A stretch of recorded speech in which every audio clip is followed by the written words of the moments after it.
പകൽക്കാലവും ഈ വിശുദ്ധ ആരാധനയിൽ നിങ്ങളോടൊപ്പം പങ്കുചേരുവാൻ ദൈവമൊരുക്കിയ നല്ല സാവകാശത്തെ ഓർത്ത് കർത്താവിനെ നന്ദിയോടെ സ്തോത്രം ചെയ്യുന്നു, സ്തുതിക്കുന്നു.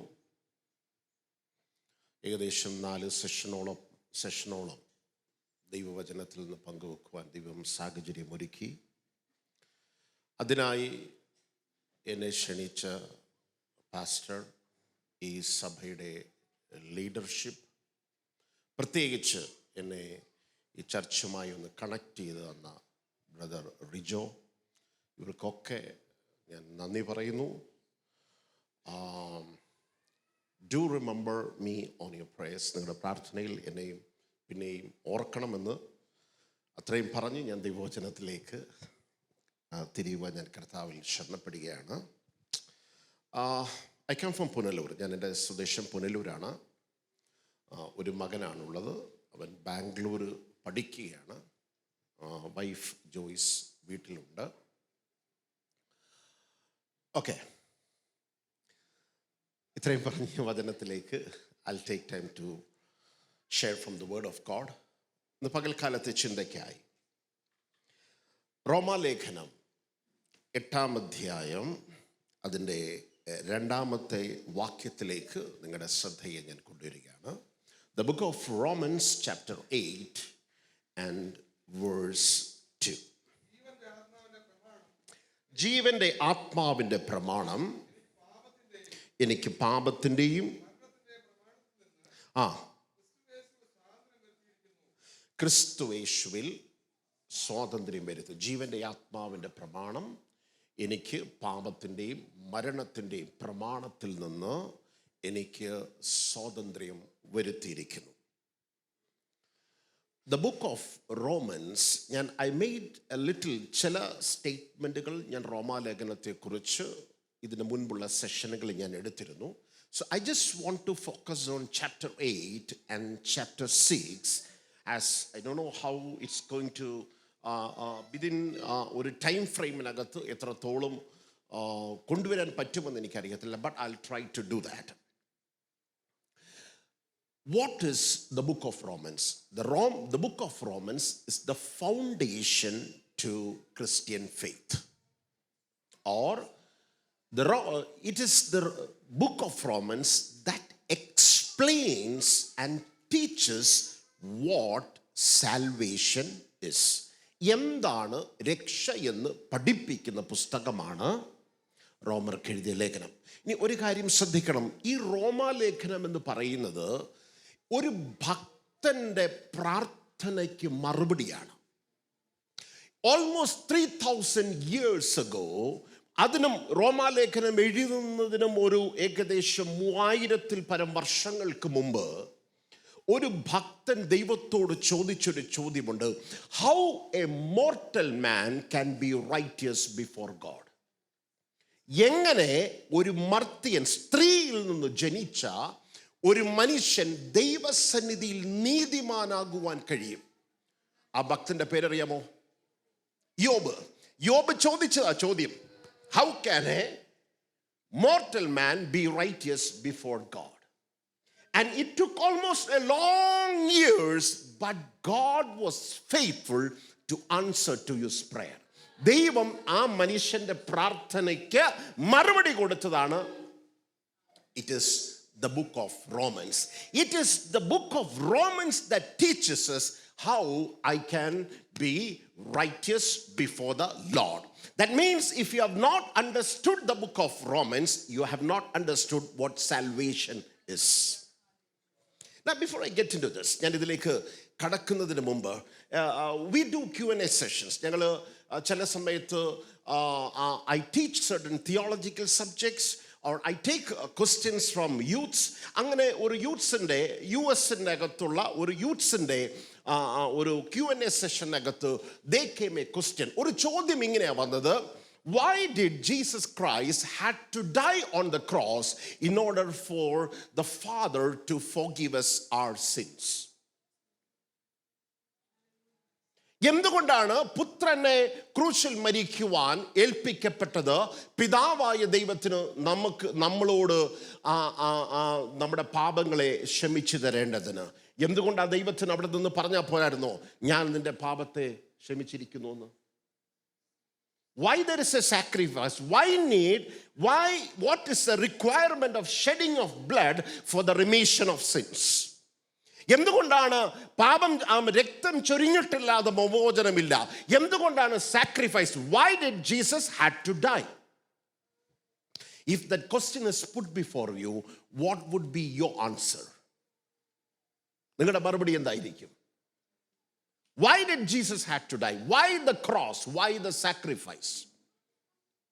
ഇതൊന്നുമില്ലാതെ he is a sovereign God. He could have said, I forgive your sins. ദൈവത്തിന് അവിടെ നിന്ന് പറഞ്ഞാൽ പോരായിരുന്നോ, ഞാൻ നിന്റെ പാപങ്ങളെ മോചിച്ച് തന്നിരിക്കുന്നു എന്ന്? Why then the cross? Have you ever thought of it? Have you ever figured in your mind why did Jesus Christ had to die on the cross?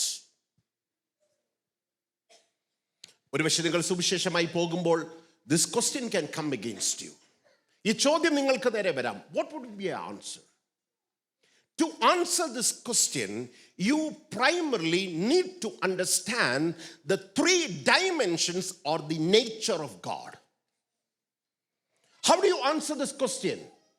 To answer the question, you need to understand the nature of God. What kind of എന്ത് സ്വഭാവമാണ് ദൈവത്തിനുള്ളത്? ഇത് മനസ്സിലാക്കാൻ ദൈവത്തിന്റെ സ്വഭാവം മനസ്സിലാക്കണം. What kind of God we have? What is the nature of God? ദൈവത്തിന്റെ ഒരു സ്വഭാവം നമുക്കറിയാം. We all know, we all appreciate that God is love. നമുക്ക് എല്ലാവർക്കും അറിയാം God is love. One nature is God is love. നിങ്ങൾക്ക് എത്ര പേർക്കറിയാം at the same time Bible teaches God is a God of wrath. എത്ര പേർക്കറിയാം ദൈവം അവൻ ക്രോധ പരിപൂർണനാകുന്നു?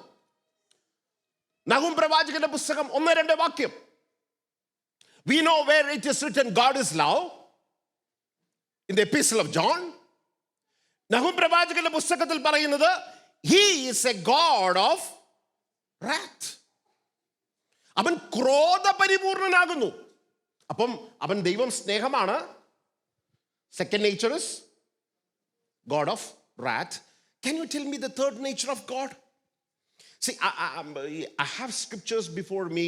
Just to save time, I'm not going into the scriptures. And the third nature of God is he is a righteous God or a just God.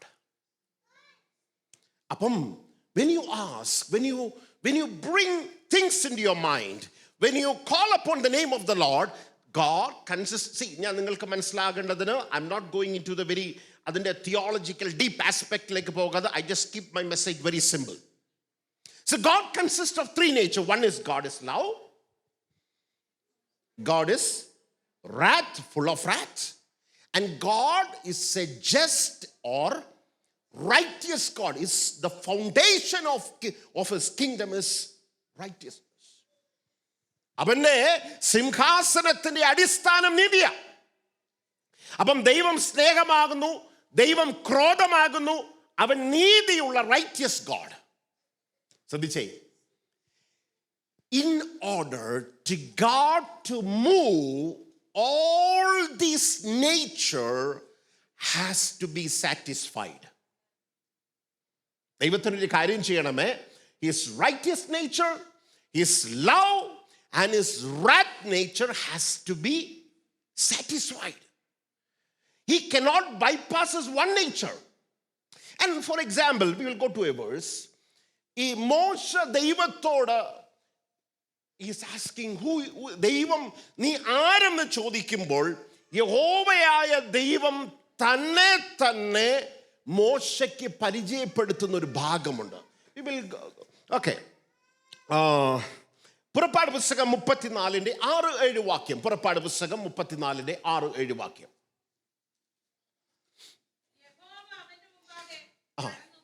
Now God is introducing himself to Moses. And in this verse, pay very close attention. You can see all these three natures blended together and manifesting in this verse.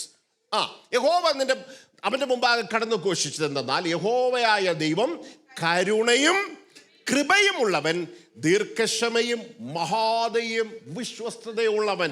See, you can see the love of God. ദൈവം സ്നേഹമാകുന്നു എന്നതിന്റെ ചിത്രമാണ്. അടുത്ത വാക്യം, ആയിരത്തിന്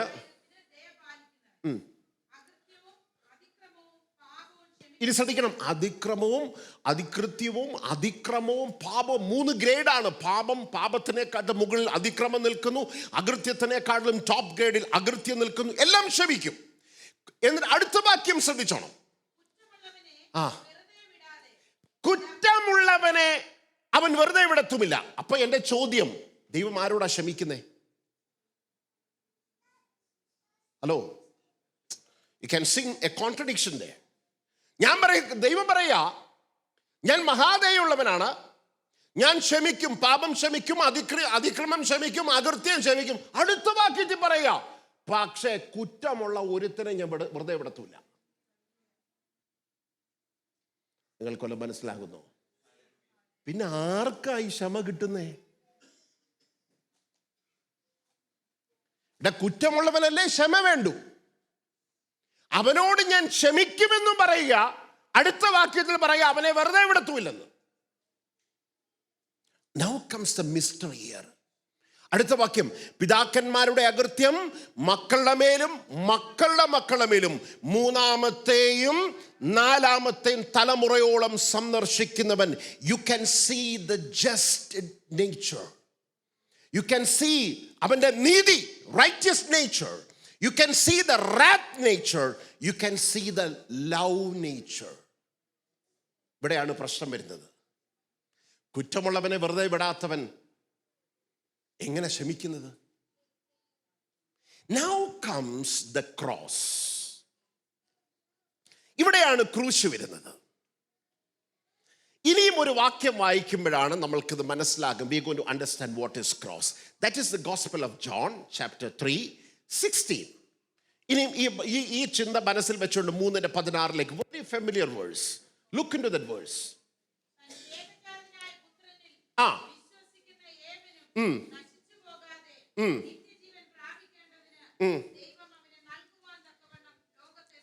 ഒരു minute, ദൈവത്തിന്റെ സ്നേഹം കണ്ടോ?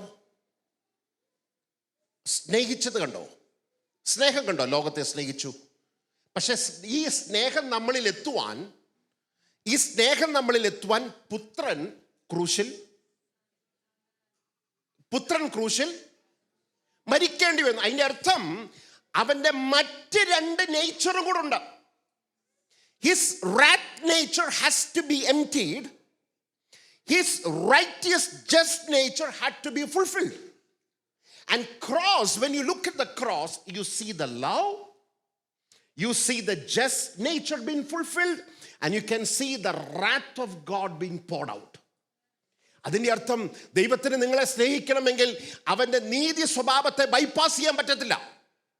അവന്റെ ക്രോധ സ്വഭാവത്തെ ബൈപ്പാസ് ചെയ്യാൻ പറ്റത്തില്ല. God so loved the world, but there was obstruction. അതിന്റെ ഇടയിൽ 2 പ്രശ്നം നിൽപ്പുണ്ട്. അവന്റെ നീതി, കുറ്റം ചെയ്തവനെ വെറുതെ വിടാത്ത അവന്റെ നീതിയുടെ സ്വഭാവവും അവന്റെ കോപ സ്വഭാവത്തിനും തൃപ്തി വരണം. And the cross took all these natures in the cross. നിങ്ങൾക്കത് മനസ്സിലാകുന്നുണ്ടോ? ഇത് നന്നായി തിരിച്ചറിയേണ്ടത് ആവശ്യമാണ്. Why cross? Because his two nature, he is so loved, he loved, but the love cannot bypass the other nature in him. നീതിയെ നമുക്കാണെങ്കിൽ എന്ത് വെച്ചാൽ നമ്മുടെ മക്കളോട് നമ്മൾ സ്നേഹം കാണിക്കുമ്പം നീതിയൊന്നുമില്ല. നീതിയൊക്കെ നമ്മൾ ബൈപ്പാസ് ചെയ്യും. നമ്മുടെ ഒരു എന്തെങ്കിലും നാട്ടിലൊക്കെ ആണെങ്കിൽ എൻ്റെ മോൻ പഠിക്കുന്ന സമയത്ത് സ്കൂളിലൊക്കെ എന്തെങ്കിലും ചെറിയ വിഷയങ്ങൾ, ഇപ്പം ഞാൻ വൈഫിനെ പറഞ്ഞു വിടും, just go and check what is. അവളെന്നോട് ഒന്ന് എപ്പോഴും പറയുന്നൊരു കാര്യമുണ്ട്, നമ്മുടെ മോനല്ല പ്രശ്നം. ആരാ പ്രശ്നം? മറ്റുള്ളവരെ. പക്ഷെ ഞാൻ പോയി അന്വേഷിക്കുമ്പോൾ മനസ്സിലാക്കും ഇവനാ പ്രശ്നക്കാരൻ. അവർക്ക് എന്തുകൊണ്ടാണ് മനസ്സിലാകുന്നറിയാം? ബിക്കോസ് ഈ ലവ് നേച്ചർ, റൈറ്റിയസ് നേച്ചർ എന്ത് ചെയ്യുന്നു? bypass ചെയ്യുന്നു. But God cannot bypass his nature. There is no contradiction in God himself. So to the love to reach us, his righteous nature and his wrath nature has to be fulfilled. And all you see it in the cross. That's why he loved the world. So the love to touch us, a cross was needed. Other two nature, because all our guilt, our iniquity was, Jesus paid it on the cross. I think you understood why cross now. അങ്ങനെയെങ്കിൽ കരങ്ങളെ ഉയർത്തി കർത്താവിന്. Let me go a little bit. I can go കുറച്ചുകൂടെ explanation അകത്ത് എനിക്ക് പോകാൻ പറ്റും, but I'll just cut it off there. So let me ask you one thing. Now you understand the cross. And what did the cross give us? ഈ ക്രൂശ് നമുക്ക് എന്ത് തന്നു? What did the cross give us? You need to understand what is salvation. The first point is why cross? You need to have an explanation. The second thing is, what did the cross give us? ഒന്ന് പറയാമോ? We normally say the cross gave us salvation. The cross did not give us salvation. That is a misunderstanding. The cross only gave us provisions through which we attain salvation. Come, let us come to another verse. That is 2 Peter chapter 1 verses 3 and 4. 2 Peter chapter 1 verses 3 and 4. Yeah.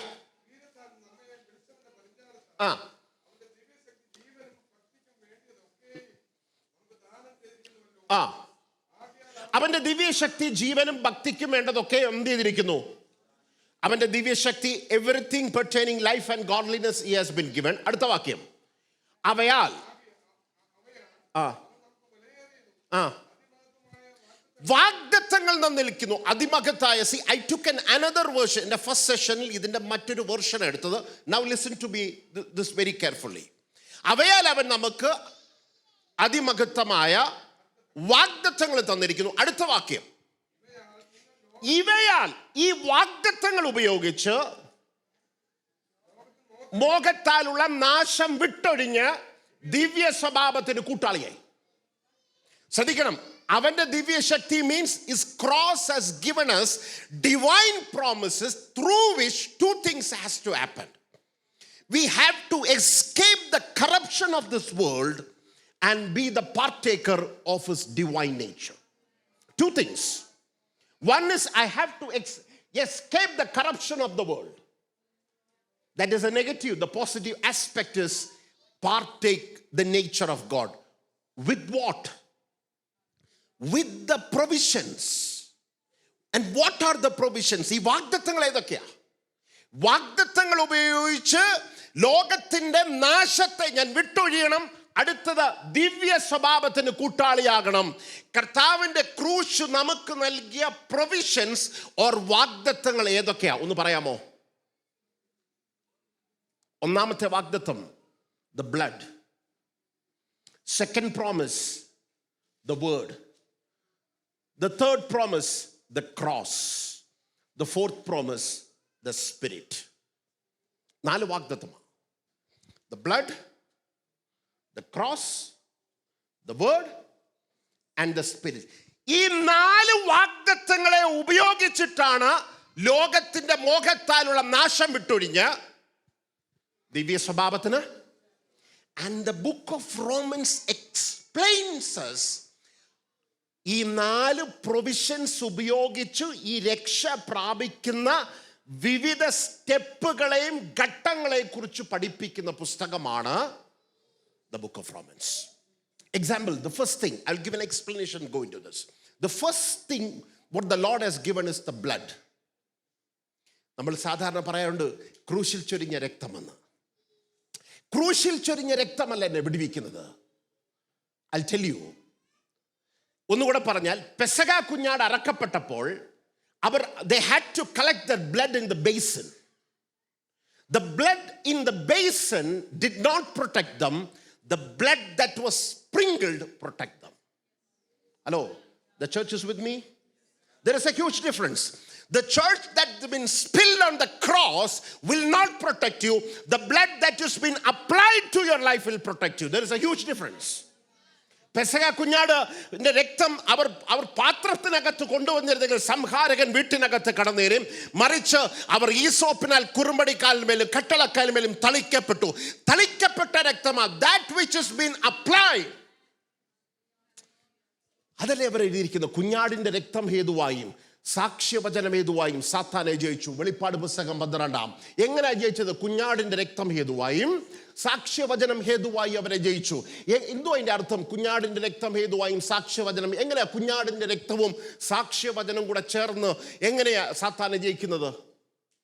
അവർ ജയിച്ചത് കുഞ്ഞാടിന്റെ രക്തം നമുക്ക് വേണ്ടി എന്തു ചെയ്യുന്നുവെന്ന് തിരുവെഴുത്തു പറഞ്ഞുവോ അത് ഏറ്റുപറഞ്ഞ് സാക്ഷ്യമായി ഏറ്റുപറഞ്ഞ് സാത്താനെ ജയിച്ചു. That means that which has been applied to your life is going to protect you, not the shed blood. Can you tell me what all things did the blood of Jesus do? The first thing, that which has been done is he has been redeemed us by the blood of Jesus. The second thing comes the forgiveness of the blood through the forgiveness. The third thing is the continuous cleansing. 1 John 1:7. Forgiveness is in Ephesians 1:7. Romans 5:9. We are justified by the blood of Jesus. Hebrews 13:12 teaches we are being sanctified. See, there are different effects of the blood of Jesus. യേശുവിന്റെ രക്തം ഈ ഘടകങ്ങൾ മുഴുവൻ നിന്റെ ജീവിതത്തിൽ പ്രവർത്തിക്കണം. There is at the redemption, you have to go through the redemption process. You have to go through the justification process. You have to go through the sanctification process. ഈ blood എൻ്റെ ലൈഫിൽ അപ്ലൈ ചെയ്യുമ്പോഴാണ്, that is the provisions. The cross did not give you salvation. The cross only gave you provisions. The first provision is the blood. നമ്മൾ വരിക്കുന്നത് ക്രൂശിൽ വരിച്ചോണ്ടാണ്. No, the first thing is provision. That which has been applied, that which has been sprinkled. Second thing is the word. Second provision is the word. തന്നിൽ വിശ്വസിച്ച യഹൂദന്മാരോട് കർത്താവ് എന്താ പറഞ്ഞത്? എൻ്റെ വചനത്തിൽ നിലനിൽക്കുന്നുവെങ്കിൽ. Immediately he brings the truth, the word. അവൻ അവളെ വചനത്തോടു കൂടിയ ജലസ്നാനത്താൽ കഴുകി വിശുദ്ധീകരിക്കണം. ശ്രദ്ധിച്ചേ, അതിവിശുദ്ധ സ്ഥലത്തേക്ക് കടന്നു പോകുന്ന മഹാപുരോഹിതൻ, when we teach the tabernacle, two things he ought to have. One is he ought to have the blood, and the second thing is പ്രാകാരത്തിൽ വെച്ചിരിക്കുന്ന താമ്രത്തൊട്ടിയിലെ ശുദ്ധജലത്താൽ അവന്റെ ശരീരം കഴുകപ്പെട്ടതായിരിക്കണം. Two things. Just because the blood, just because I proclaimed, just because I confessed the blood, no, you have no access. The second provision is the word of God. There is a cleansing that has to happen in your life. മഹാപുരോഹിതൻ അതിവിശുദ്ധ സ്ഥലത്തേക്ക് കടക്കണമെങ്കിൽ the word, he has to be cleansed, his body in the word of God. See, the provisions has been given. See, that's what I'm telling you. Come here and sit maybe in another 1 hour, 2 hours as a passive believer and think you have entered salvation. No, that's not the work. That's why in the book of Philippians it teaches, work out your salvation. Let the blood do its work in your life. Let the scripture do its work in your life. Romans chapter 6:17 teaches, 6-ാം അധ്യായം 17-ാം അധ്യായം പറയുന്നു, ഞങ്ങൾ പഠിപ്പിച്ച ഉപദേശ രൂപത്തെ ഹൃദയപൂർവ്വം അനുസരിച്ചു നിങ്ങൾ പാപത്തിൽ നിന്ന് സ്വാതന്ത്ര്യം പ്രാപിച്ചു.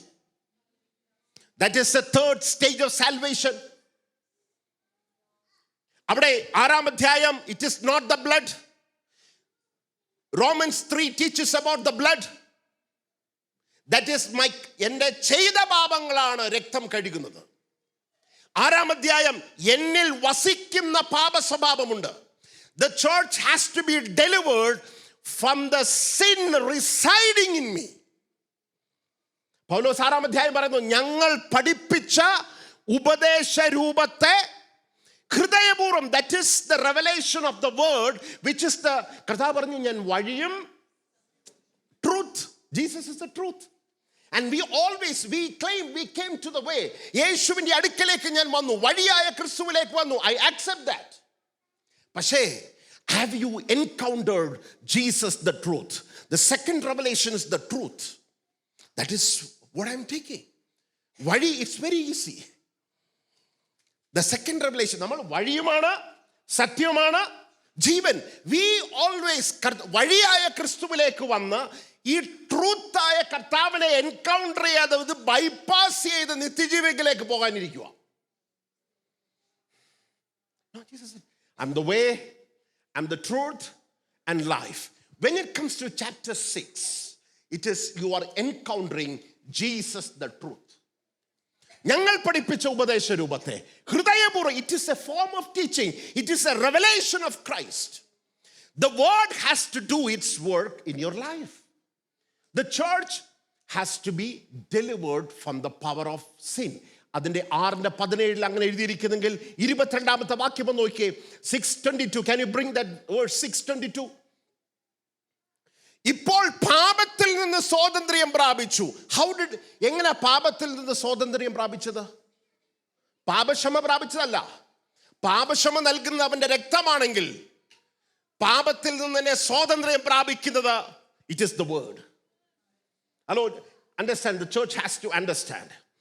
The blood can only wash my committed sin. What is going to deliver me from the power of sin? It is the word. When I say it is word, it is the revelation of Christ.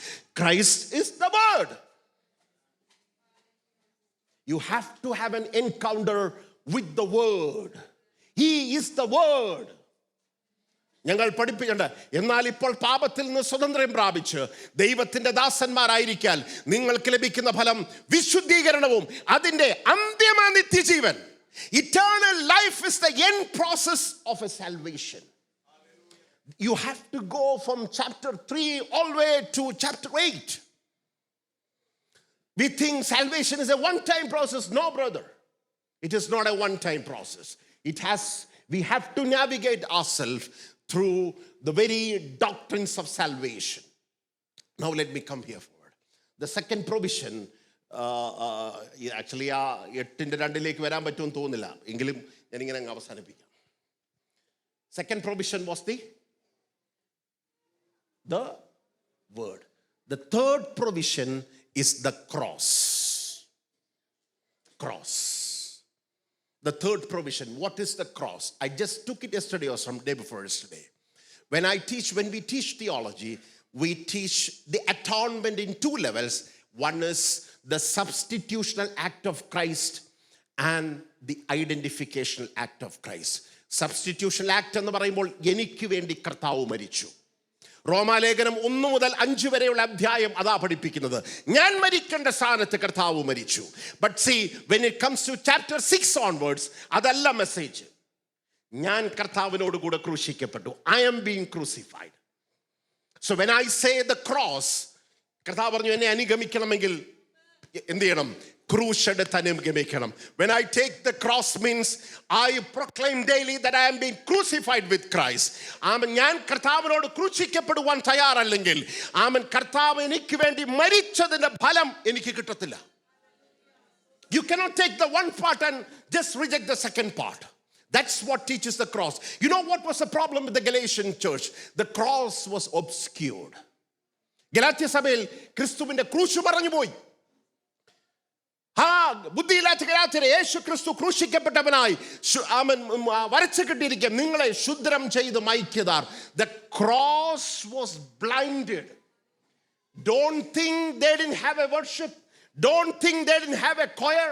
Don't think they didn't ആത്മാവിൽ അവർ ആരാധിച്ചില്ല എന്ന് ചിന്തിക്കരുത്. They went through all the systems and orders of the church, but one thing was obscured, the cross. What Paul was meaning is, if you study the entire book of Galatians, it speaks about I have to be crucified with Christ. That was the message obscured. You look to the modern church, you can see proclaiming the Christ died for us. യേശു ക്രിസ്തു നിങ്ങൾക്ക് വേണ്ടി മരിച്ചു എന്നുള്ള ദൂത് എല്ലാ സഭകളിലും കേൾക്കാം. But in fewer churches you hear a message where you need to be crucified with Christ in order to receive what Jesus has done on the cross. Praise the Lord. The third provision is the cross.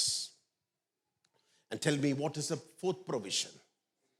It is the Spirit. See, I'm not going to take into that, but I just want to go to that 8:22. അതുകൊണ്ട് there is a sanctification of the Holy Spirit. Those who are led by the Spirit are the sons of God. പരിശുദ്ധാത്മാവിൻ്റെ ഒരു പ്രവൃത്തി, sanctification. There are many verses. I just want to, it'll take time. Sanctification of the Spirit. ഈ 4 വസ്തുതകളെ ഉപയോഗിച്ചിട്ടാണ് ഒരു വ്യക്തി രക്ഷയിലേക്ക് കടക്കുന്നത്. അതിനെ സിസ്റ്റമാറ്റിക്കായി പഠിപ്പിക്കുന്ന പുസ്തകമാണ് റോമാലേഖനം. One is the blood, cross, word and the Spirit. 4 provisions. അവൻ വിലയേറിയ വാഗ്ദത്തങ്ങളാണ് നൽകിയിരിക്കുന്നത്. 4 doors are been opened for you. You need to enter through all these 4 doors and obtain the salvation. Now let me come to 8:2. 8-ാം അധ്യായം 2-ാം വാക്യം നമ്മൾ വായിച്ച വാക്യത്തിലേക്ക് വരികയാണ്. ജീവന്റെ ആത്മാവിന്റെ പ്രമാണം പാപത്തിന്റെയും മരണത്തിന്റെയും പ്രമാണത്തിൽ നിന്ന് എന്നെ സ്വതന്ത്രമാക്കി. എന്താ ഈ പ്രമാണം? It speaks about A 2 law. 2 ലോയെ കുറിച്ചാണ് പറയുന്നത്. ഒന്നാമത്തെ ലോ മരണത്തിന്റെയും പാപത്തിന്റെയും ലോയാ. What is a law? For example, see, I just if I lift this whatever podium, I'm just lifting it against the law. Can you tell me what is that law? It's the law of gravity. Now let me ask you, who is going to win? Who is going to win? The law is going to win. Keep it in mind. There is a law of death and spirit in me. You want to understand that what is the law? Go to the book of the previous chapter 7, where Paul says, നന്മ ചെയ്യുവാൻ എനിക്ക് ആഗ്രഹമുണ്ട്. I want to do good. I delight in God's word. But Paul says immediately, I find a law inside me which pushes me against the word. നന്മ ചെയ്യുവാൻ എനിക്ക് ആഗ്രഹമുണ്ട്. ഒരു പാപപ്രമാണം എൻ്റെ ഉള്ളിൽ വസിക്കുന്നു. There is a law in my body, in my flesh, which I cannot overcome by my willpower. The church has to understand. The youngsters has to understand. See, you have a law of sin and death which you have inherited from your forefathers, that came from Adam. You cannot win by your willpower. That's what 7 chief justices. I said, Paul's പറഞ്ഞു, ഞാൻ ബുദ്ധി കൊണ്ട് ദൈവത്തിന്റെ പ്രമാണത്തിൽ സന്തോഷിക്കുന്നു. That's what all Pentecostals do. They proclaim we have the, നമുക്ക് ഉപദേശം ഉണ്ടെന്നൊക്കെ പറയും. പക്ഷെ ബുദ്ധി കൊണ്ട് നമ്മൾ ഉപദേശത്തിൽ പ്രശംസിക്കുകയും ജഡം കൊണ്ട് പാപത്തെ സേവിക്കുകയും ചെയ്യും. Because the understanding of the law will not give us victory. There is another law you need to be activated. ഈ 7-ാം അധ്യായത്തിൽ പറയുന്നുണ്ട്, പാപമോ അവസരം ലഭിച്ചിട്ട് എന്നെ കൽപ്പനയാൽ ചതിക്കുകയും കൊല്ലുകയും ചെയ്തു. അതൊക്കെ ഒരു മനോഹരമായ ഒരു സംഭവമായി എക്സ്പ്ലെയിൻ ചെയ്യാൻ, but I will not explain to that. So 7-ാം അധ്യായത്തിൽ Paul was fighting against something inside him. And finally പൗലോസ് സ്വതന്ത്രനാകുക. എങ്ങനെ സ്വതന്ത്രമാകുന്നത്?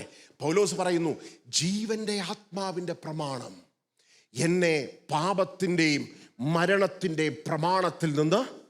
ഇതെന്തുവാ പാപത്തിൻ്റെയും മരണത്തിൻ്റെയും പ്രമാണവും ജീവന്റെ ആത്മാവിൻ്റെ പ്രമാണവും എന്തുവാ ഇത് രണ്ടും? ജീവന്റെ ആത്മാവിൻ്റെ പ്രമാണമാണ് എന്നിലെ പുതുമനുഷ്യൻ, പാപത്തിൻ്റെ മരണത്തിൻ്റെ പ്രമാണമാണ് എൻ്റെ പഴയ മനുഷ്യൻ. രണ്ട് പ്രമാണം speaks about the old man. എഫെസ്യ ലേഖനം 4-ാം അധ്യായം 22 മുതൽ വേഗത്തിലൊന്ന് വന്ന് എവിടെ നിന്നാണ് ഈ പഴയ മനുഷ്യൻ വന്നെന്ന് നോക്കാം. എഫെസ്യ ലേഖനം 4-ാം അധ്യായം അതിൻ്റെ 22 മുതലുള്ള വാക്യം. ആ വാക്യം അനുസരിച്ച് മുൻപിലത്തെ നടപ്പ് സംബന്ധിച്ച് ചതിമോഹത്താൽ വശലായി പോകുന്ന പഴയ മനുഷ്യനെ ഉപേക്ഷിച്ച് നിങ്ങളുടെ ഉള്ളിലെ ആത്മാവ് സംബന്ധിച്ച് നീതിയിലും വിശുദ്ധിയിലും സൃഷ്ടിക്കപ്പെട്ട പുതിയ മനുഷ്യൻ. You can see two persons here. The two law. One is the law of the old man and one is the law of the new man. ഈ പഴയ മനുഷ്യൻ എവിടുന്നാ വന്നേ? മുമ്പിലത്തെ നടപ്പ് സംബന്ധിച്ച് ചതിയും മോഹത്താലും വഷളായി പോകുന്ന ചതി മോഹത്താൽ. അപ്പൊ പഴയ മനുഷ്യൻ എവിടുന്നാ വന്നേ? പഴയ മനുഷ്യൻ ഇസ് ദ റിസൾട്ട് ഓഫ് ചതി ആൻഡ് മോഹം. ഈ ചതിയും മോഹം കൂടെ എപ്പോഴാ സമ്മേളിച്ചെന്ന് പറയാമോ?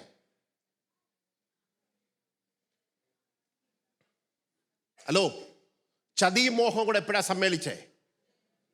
ഏദനിൽ വെച്ച്. 3:15 ഉൽപ്പത്തി പുസ്തകം 3:15 വന്നേ, നോക്കട്ടെ. ഉൽപ്പത്തി പുസ്തകം 3:15 ഒന്ന് വായിച്ചേ വേഗത്തിൽ.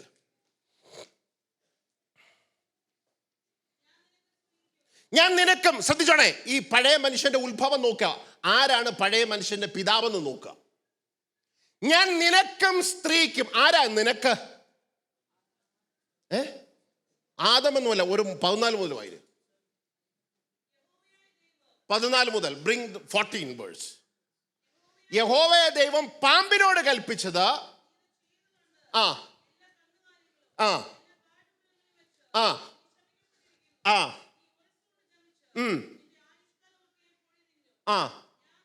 ഞാൻ നിനക്കും. ആരോട് പറയുക?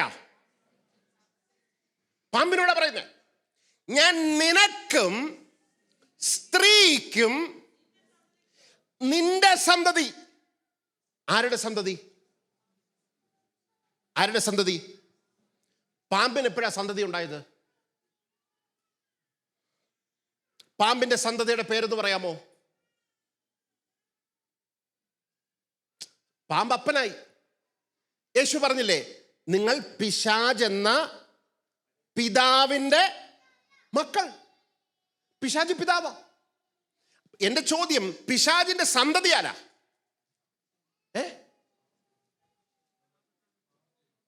അല്ല, നിങ്ങളിൽ വസിക്കുന്ന പഴയ മനുഷ്യന്റെ അപ്പനാവൻ.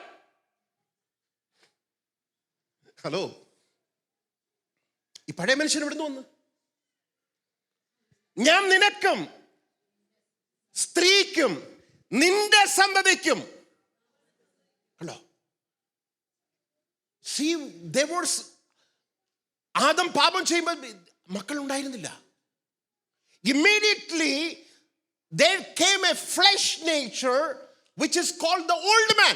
ഇനി അടുത്ത അതൊരു ചോദ്യം ചോദിക്കട്ടെ. നമ്മുടെ പുതിയ മനുഷ്യന്റെ പിതാവാരാ?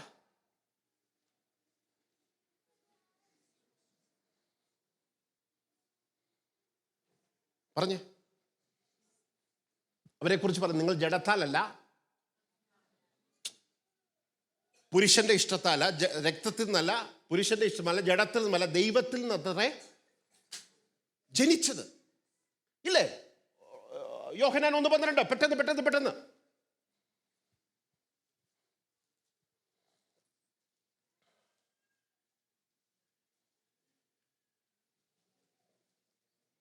അടുത്ത വാക്യം. അടുത്ത വാക്യം. നിങ്ങൾ അവർ രക്തത്തിൽ നിന്നല്ല, ജഡത്തിന്റെ ഇഷ്ടത്താലല്ല, ദൈവത്തിൽ നിന്ന് ജനിച്ച ആടെ പേരെന്ന് പറഞ്ഞേ.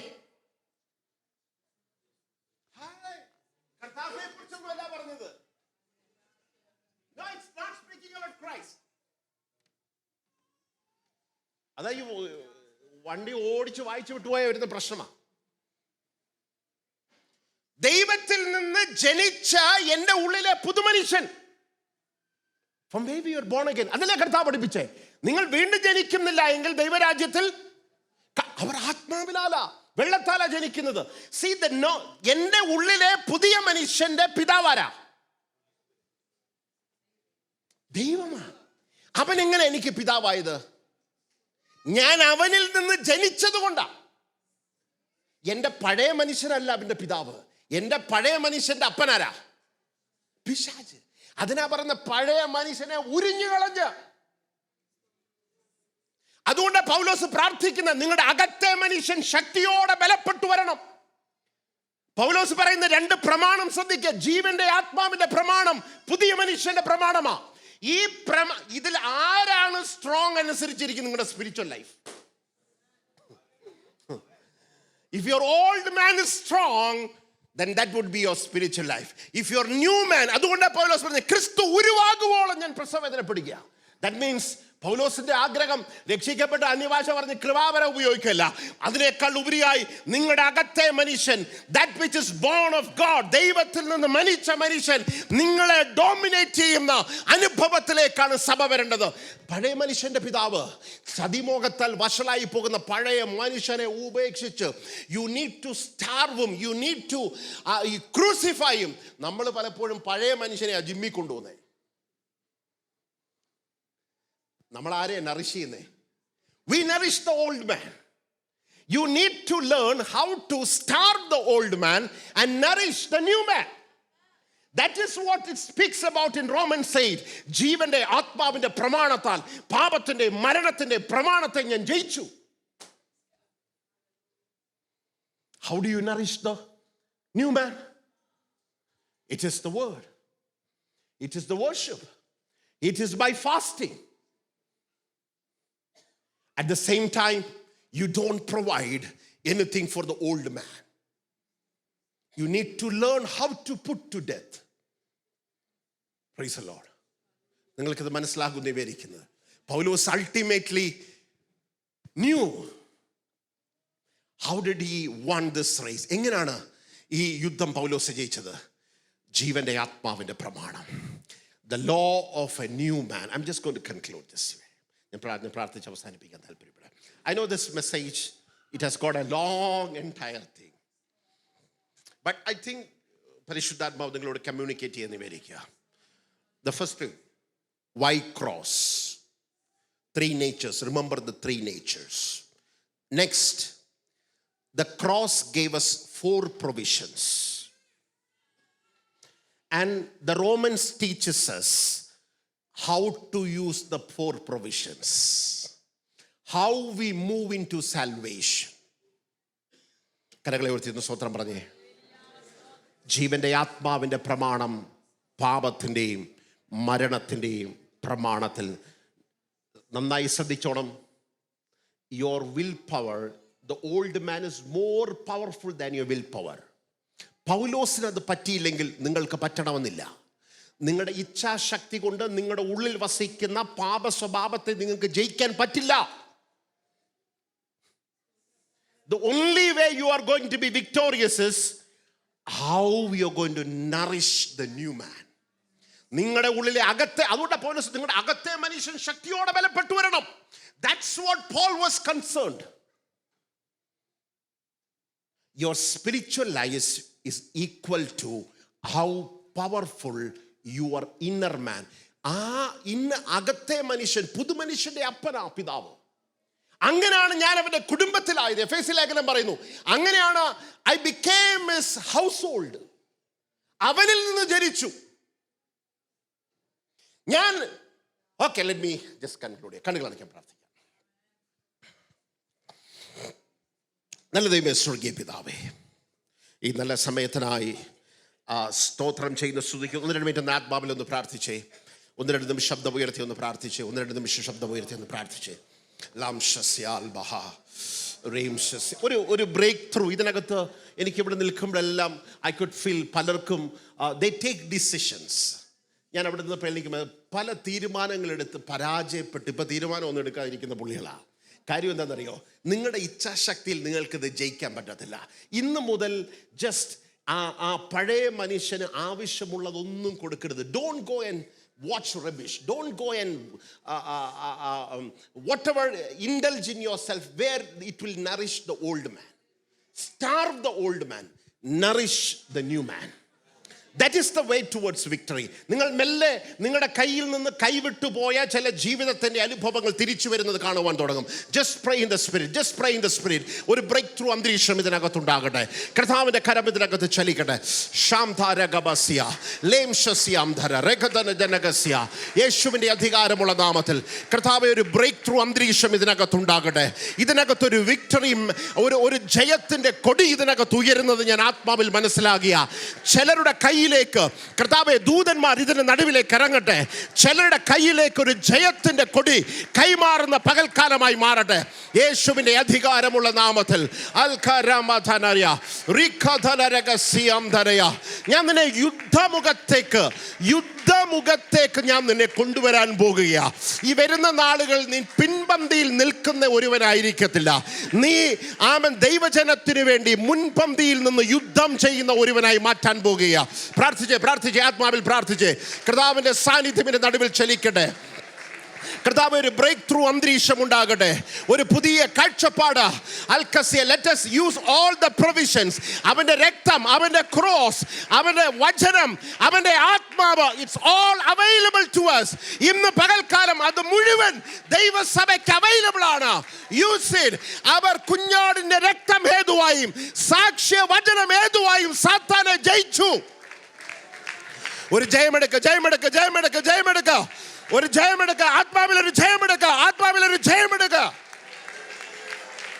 ലാഥ ലാഥ രാഥ ലാഥ ബ രസ ലാഥ മനഥ രാഥ ലാഥ രാഥ ലസ ലാഥ രദല.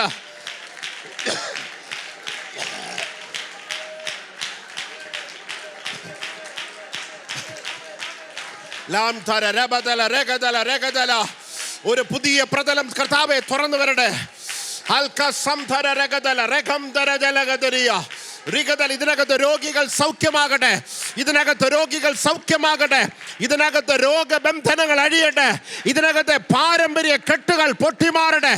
യേശുവിന്റെ നാമത്തിൽ ആത്മാവിൽ ഒരു ബ്രേക്ക് ത്രൂ ഉണ്ടാകട്ടെ. ഒരു സ്പിരിച്വൽ ബ്രേക്ക് ത്രൂ ദൈവം കൽപ്പിക്കുക.